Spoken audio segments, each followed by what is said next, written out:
This presentation will go over my 9-week lesson plan. Might be more about 6 weeks, but depends on how it's processed. And it's called Visual Voices Messages Through Media. This will consist of 4 main kind of projects. One is an introduction that's an aesthetic puzzle. The rest are kind of more long-term projects.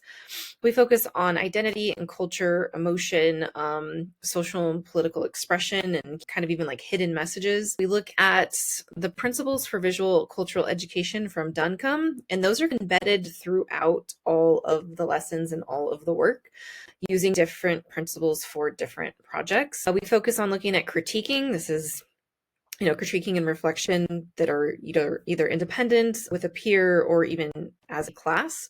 We have digital portfolios that will be formative as well as summative in nature, and then looking at creative self-expression. We look at a whole bunch of different artists, try to stick culturally relevant to Southern California, whether it's local artists, Chicano artists, Hispanic artists, and then we also kind of have an assignment where I wanted to stray a little bit from that because, again, my classes are very diverse, and we have one project that focuses on multiple different cultures and ethnicities as well. Didn't want to leave that too much just Chicano for that long of a unit. So the first thing students would walk into would be an aesthetic puzzle. This would be borders in art.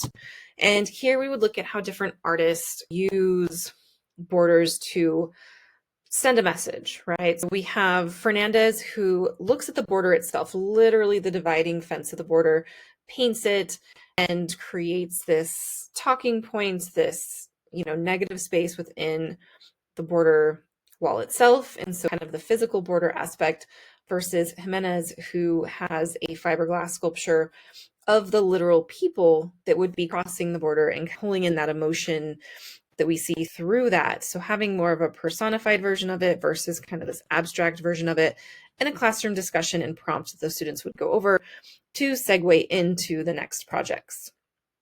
They would also have pre-discussion reflections, they would have observations, and then they would have some discussion questions to talk about. This way they're not just looking at the artwork and kind of lost. This way they have a direction, they have guidance to help them see what they maybe could pull from this. Next, we have our first main project, which is identity and code. This would be a mixed media lesson plan, maybe even just paint or markers on paper, depending on how that class would go.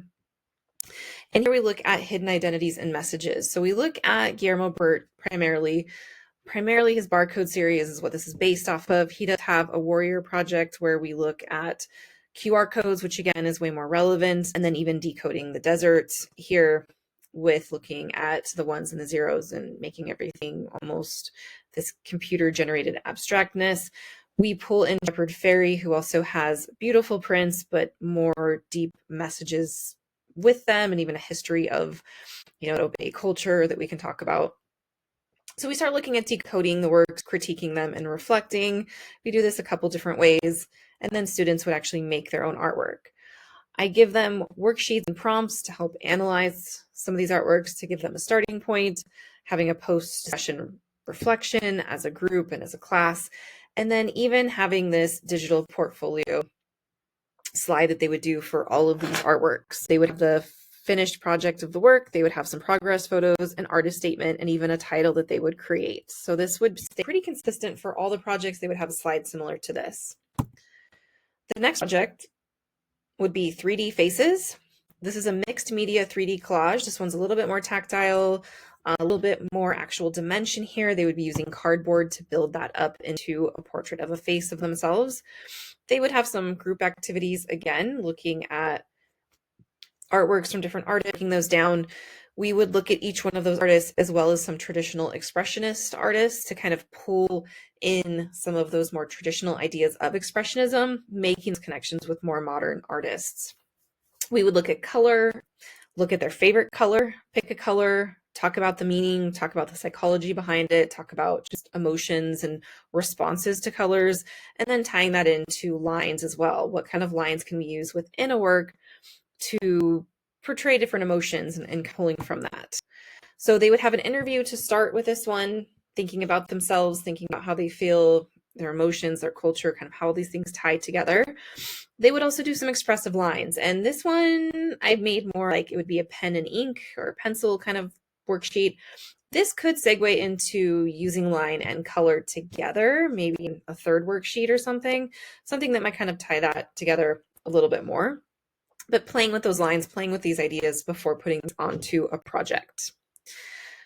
For the last main project here, we would look at Esther Hernandez. This would be a printmaking lesson. We would look into another small aesthetic puzzle where we would look at the Sun Mad raisins.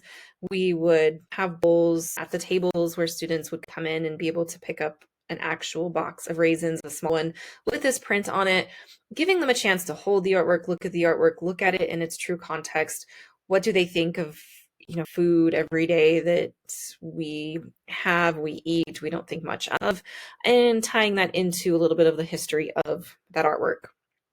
They again would have a worksheet going through this. They would start thinking about their own issues, own symbolism, own concerns within society. We would have warm-ups looking at some other artists. Again, here we have Judy Baca and her murals in Los Angeles and kind of having them look at a piece of it, talk about it, share it. And again, all of these things are very local to us. The farmers, maybe more of a NorCal thing, but still very locally relevant, still in the news, still talked about. We have the different scenes from Judy Baca that again is an LA mural. These things are close to us. We can feel that kind of connection locally with some of these issues. We would do some reflections.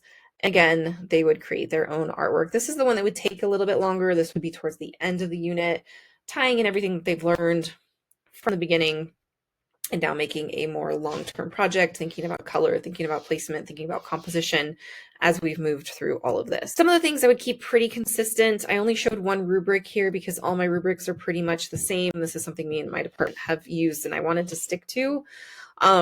Effort and directions and criteria are kind of the same.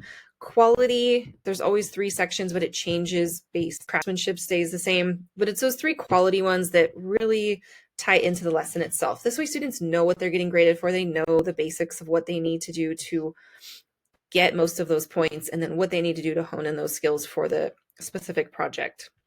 Also, the digital portfolio pages would be very similar, kind of keeping it consistent, always having the slides for warm-ups be kind of the same color. Exit tickets are always kind of yellow so that there's this kind of consistency that they have through the lessons to be able to kind of know what's coming, right? They're worried about the new techniques or the new concepts, but in the day-to-day, these things are pretty consistent. So that would be about it. Again, it feels really condensed, really quick on here. I've got some references here as well for each lesson as well.